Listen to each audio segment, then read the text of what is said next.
ಸಂಗೊಳ್ಳಿ ರಾಯಣ್ಣ ಕರ್ನಾಟಕದ ಸ್ವಾತಂತ್ರ್ಯ ಹೋರಾಟದ ಪ್ರಥಮ ಕ್ರಾಂತಿಕಾರಿಗಳಲ್ಲಿ ಒಬ್ಬರು. ಅವರು 19ನೇ ಶತಮಾನದಲ್ಲಿ ಬ್ರಿಟಿಷ್ ಆಳ್ವಿಕೆಗೆ ವಿರೋಧವಾಗಿ ಶಸ್ತ್ರ ಹಿಡಿದ ವೀರ ಯೋಧರಾಗಿದ್ದರು.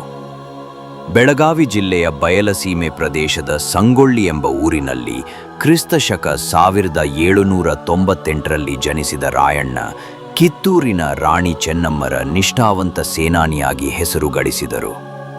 ಸಂಗೊಳ್ಳಿ ರಾಯಣ್ಣ ಪುಣ್ಯಭೂಮಿಯಾದ ಸಂಗೊಳ್ಳಿಯಲ್ಲಿ ಹುಟ್ಟಿ ಕಿತ್ತೂರಿನ ದೇಶಭಕ್ತರನ್ನು ಬೆಳೆಸಿದ ಮಣ್ಣಿನಲ್ಲಿ ಬೆಳೆದವರು. ಹಳ್ಳಿಯ ನೀರಸ ಜೀವನದಲ್ಲಿ ಬೆಳೆದರೂ ಅವರಿಗೆ ಚುರುಕಾದ ಆತ್ಮವಿಶ್ವಾಸ, ಧೈರ್ಯ ಮತ್ತು ಹೋರಾಟದ ಜ್ವಾಲೆ ಇತ್ತು. ಅವರು ಶ್ರೀಮಂತರಾದರೂ ಜನರಿಗಾಗಿ ಬದುಕಿದ ನಿಷ್ಠಾವಂತ ನಾಯಕ. 1830ರಲ್ಲಿ ಕಿತ್ತೂರಿನ ರಾಣಿ ಚೆನ್ನಮ್ಮ ಬ್ರಿಟಿಷ್ಗಳ ವಿರುದ್ಧ ಹೋರಾಟ ಆರಂಭಿಸಿದಾಗ ರಾಯಣ್ಣ ಅವರು ಮುಖ್ಯ ಸೇನಾಪತಿ ಆಗಿ ಲಷ್ಕರ್ನನ್ನು ಮುನ್ನಡೆಸಿದರು. ಅವರು ಬ್ರಿಟಿಷರ ವಿರುದ್ಧ ಏರ್ಪಟ್ಟ ಪ್ರಥಮ ಸ್ವಾತಂತ್ರ್ಯ ಹೋರಾಟದ ಮಹತ್ವದ ನಾಯಕರಾಗಿದ್ದು ಗೋರಿಲ್ಲಾ ಯುದ್ಧ ತಂತ್ರಗಳನ್ನು ಬಳಸಿದರು. ರಾಯಣ್ಣನ ತಂತ್ರದ ಮೂಲಕ ಬ್ರಿಟಿಷ್ ಪಡೆಗಳನ್ನು, ಅಧಿಕಾರಿಗಳ ಕಚೇರಿಗಳು ಮತ್ತು ರೈಲ್ವೆ ಮಾರ್ಗಗಳನ್ನು ನಾಶಪಡಿಸಿದರು.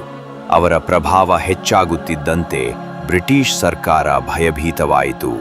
ಅವರನ್ನು ಬಂಧಿಸಲು ಬಹುಮಾನ ಪ್ರಕಟಿಸಿತು. ಕೊನೆಗೆ ದ್ರೋಹಿಗಳ ಮೂಲಕ ರಾಯಣ್ಣನನ್ನು ಬಂಧಿಸಲಾಯಿತು. 1831ರ ಜನವರಿಯಲ್ಲಿ ಧಾರವಾಡ ನ್ಯಾಯಾಲಯದಲ್ಲಿ ವಿಚಾರಣೆ ನಡೆಸಿ ಅವರಿಗೆ ಮರಣದಂಡನೆ ಶಿಕ್ಷೆ ವಿಧಿಸಲಾಯಿತು.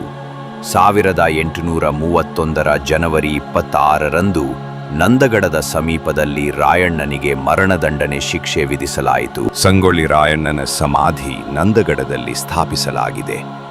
ಆ ಸ್ಥಳದಲ್ಲಿ ಜನರು ಅವರಿಗೆ ದೈವ ಸ್ವರೂಪವಾಗಿ ಪೂಜೆ ಸಲ್ಲಿಸುತ್ತಾರೆ. ಅವರ ಹೆಸರಿನಲ್ಲಿ ರೈಲ್ವೆ ನಿಲ್ದಾಣವೊಂದನ್ನು ಸಹ ಕರ್ನಾಟಕ ಸರ್ಕಾರ ಕ್ರಾಂತಿವೀರ ಸಂಗೊಳ್ಳಿ ರಾಯಣ್ಣ ಬೆಂಗಳೂರು ಎಂದು ನಾಮಕರಣ ಮಾಡಿದೆ. ಅವರ ಶೌರ್ಯ, ದೇಶಭಕ್ತಿ ಹಾಗೂ ಬಲಿದಾನ ಭಾರತೀಯ ಇತಿಹಾಸದಲ್ಲಿ ಸ್ಮರಣೀಯವಾಗಿದೆ. ಸಂಗೊಳ್ಳಿ ರಾಯಣ್ಣ ಧೈರ್ಯ, ತ್ಯಾಗ ಮತ್ತು ನಿಷ್ಠೆಯ ಪ್ರತೀಕ. ಅವರು ಆಧುನಿಕ ಭಾರತದ ಪ್ರಥಮ ಕ್ರಾಂತಿಕಾರಿಗಳಲ್ಲಿ ಒಬ್ಬರಾಗಿದ್ದು ಇಂದಿಗೂ ಅವರ ಕಥೆ ಪ್ರೇರಣೆಯ ಮೂಲವಾಗಿದೆ. ಸ್ವಾತಂತ್ರ್ಯಕ್ಕಾಗಿ ತಮ್ಮ ಜೀವ ತ್ಯಾಗ ಮಾಡಿದ ಈ ಮಹಾನ್ ಹೋರಾಟಗಾರನಿಗೆ ಭಾರತವು ಸದಾ ಋಣಿಯಾಗಿರುತ್ತದೆ.